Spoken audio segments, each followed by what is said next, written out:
Okay, so this is going to be a quick example of how to quick add a student for a generic student for you to capture condoms being passed out at school. The first thing you'll have to do is add a couple of entries if you don't already have them, so we're going to verify that first. So you go to Library, View and Edit Libraries, and then along the top you'll see Student Data, and the first one we want to have is Teacher. So I've already added no teacher here, or NT, and that's where you're going to select that so the student isn't associated with a specific teacher. If you don't already have NT, I'm going to add one that says no teacher. So I'm going to do new sub and type in no teacher, and I'm going to save that. And then so now no teacher exists there. Now you can single click and drag that anywhere in here to put it in alphabetical order. I'm going to leave this here because it is in alphabetical order right now. So now I'm going to save all. So now that one exists. The next thing you want to check is to make sure that you have in your grades. So I'm going to go to grade, and you'll, depending on how much your setup is, you should have from pre-K all the way through 12th grade. The one we're looking for is NG, or no grade. That will be also a generic for your student. So NG, it'll still run immunization data based off of the child being in kindergarten or farther along because it's two letters, but NG. So if you don't have NG, you would do the same thing. You would do new, and then put no G, and save. And so now you can see that either NG or no G would work, and then save all, and then OK. So now we're ready to add a new student. And this is pretty simple. The only thing I ran into was the fact that when you add a student, even if generic, two things you're going to think about is what your student ID will be, so you don't duplicate one that already exists. And the other thing is that it does have either male or female. So if you are trying to do this correctly, you would probably need at least two students and maybe three added as generic. And I was thinking you could have like last name is student, first name is male, or you could have last name student, first name is he, him, last name student, first name she, her, and the third one is last name student, and then they, them. So then you can capture male and female, except for there is no non-binary selection in SNAP. Student, we're going to do a quick add. So it's only the basic information. So I'm going to add one as an example. So we're going to say the last name is student, first name is he, him. You're going to select NT for no teacher. You're going to select NG for no grade. Student ID can be generic 1. We'll do male. The birth date 01/01/2020. And then the classification will be student. Okay, so we have last name of student, first name as he, him, no teacher, no grade. Student ID is generic 1, male, and I just used 01/01/2020 so we have a birth date, and I'm going to say OK.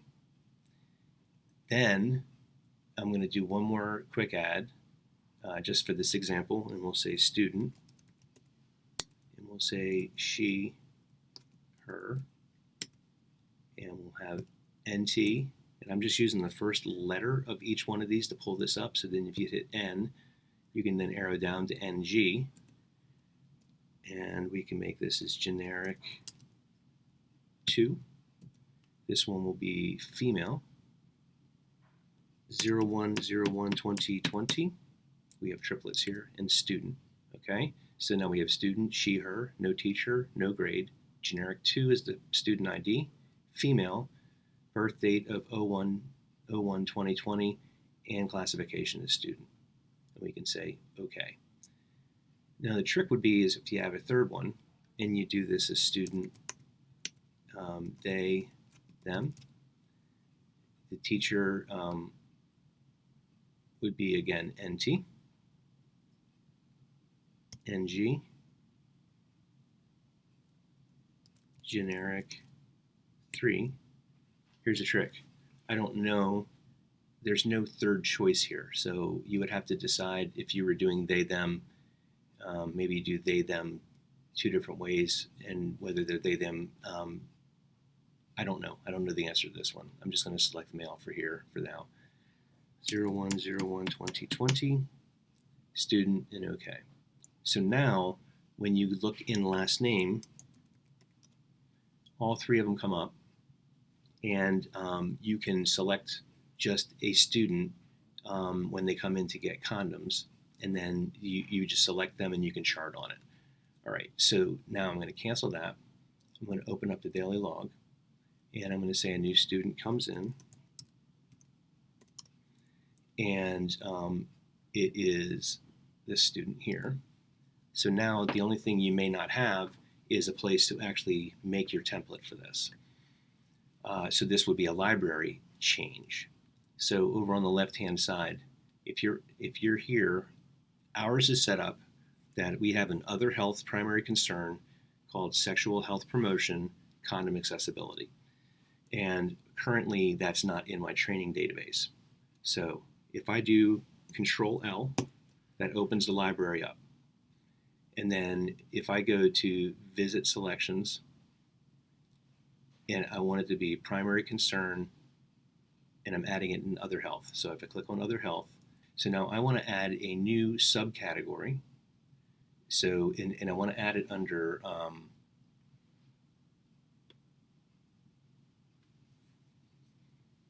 it really depends on what you have in your setup. So it's a little more difficult to show exactly how to do this, but it can still be under student assessment. And if I just do new, it's going to add it to the very bottom. And I'm going to call this sexual health promotion. And that is the primary field. So then I do save. And then underneath of that, I'm going to add a subcategory, and it is going to be condom accessibility.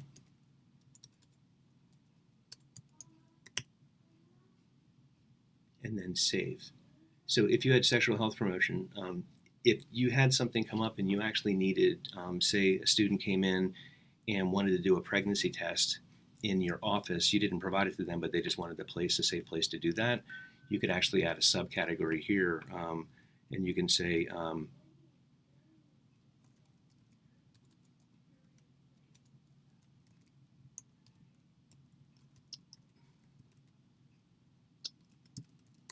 and you could word this however you wanted to, and then you can save that there. So now we have sexual health promotion, condom accessibility, and pregnancy test assistance all underneath of that that category. So then I do save all. So now that exists, and so I can do the visit. I can just scroll down over here. I know it's at the very bottom. So down here at the bottom, expand this, and I double tap on condom accessibility, and then the outcomes would be just what you did, so you probably just sent them back to class. And now that that exists, and you have this, you can make a template from this. So you can say template, and you can say new, and you just name it. So we'll just call it this one, condom pickup, and OK. All right, so I'm just going to close, I'm going to lock this later, and I'm going to do a new student. I'm going to write student, and I'm going to select this student this time. So now that student comes in. If I go to my templates, there it is right there. I can just double click, that pops up. I put my time in, and my Control T for timeout if you have a MacBook, or it doesn't work on Chromebook, some of the shortcuts. And then you can just lock it. So now you should have a way to add a student for basically any of the generic things you want to do. You can make a template. You can modify your library to allow you to do this. I hope you find this helpful.